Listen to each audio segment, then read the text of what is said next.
Hi, I'm Charlie Baker. Today we're exploring names, and this time... Oh, I missed.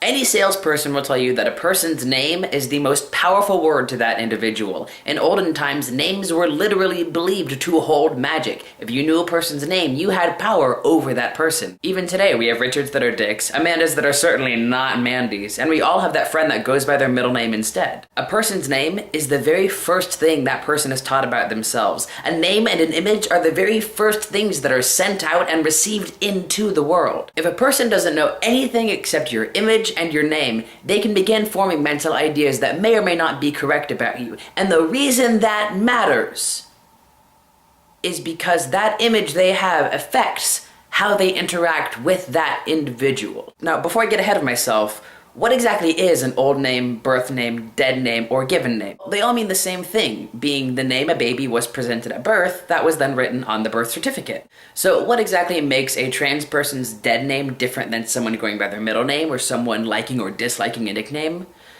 I would argue that it's not per se different, however, it is far more complicated because an old name does not exist in a vacuum. For me personally, my old name is tied to a very self-abusive relationship that I existed in for 25 years. Outside of not knowing or making a mistake, there are typically two reasons people give for old naming or dead naming someone, being talking about memories or paying respects to the person they were. I'm going to start with the second one first.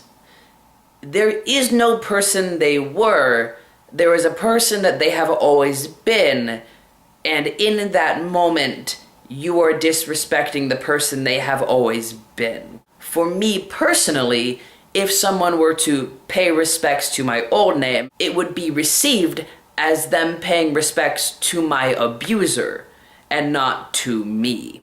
In talking about memories, I personally prefer to be referred to as Charlie at all times, past, present, and future. I am not rewriting memories. I am not making false memories. I am not lying to myself. I still played softball, I lived in the all-women's dorm, and I was very annoyed that I could not be a Boy Scout growing up. However, because I did these things, Charlie did these things.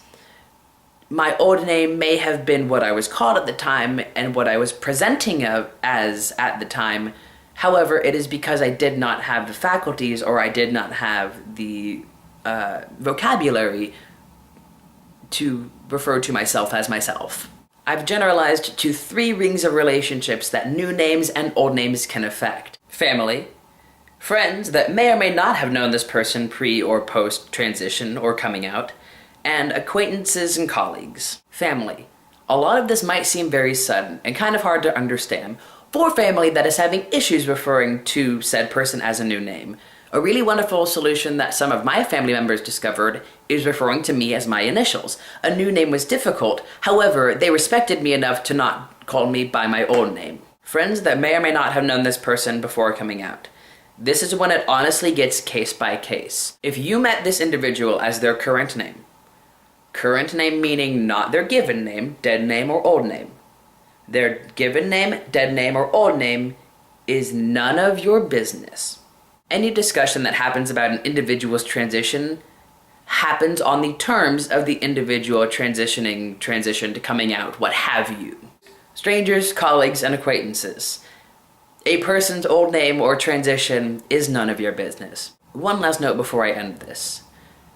Just because an individual does not correct you if you refer to them as their old name or misgender them, that doesn't mean they're okay with it. There have been times that people have referred to me as my old name or misgendered me, and I have either felt unsafe or been too embarrassed in the moment to correct them. Please do not assume that you are the one exception to the rule. In case you couldn't tell, this video was really hard for me, so please leave any questions or comments or things I might have missed in the comment section below. Click subscribe to keep learning and growing with me, and join me not next Friday, but the Friday after, as we continue exploring how to be a good ally. Peace, love, respect. Give it freely, demand it always.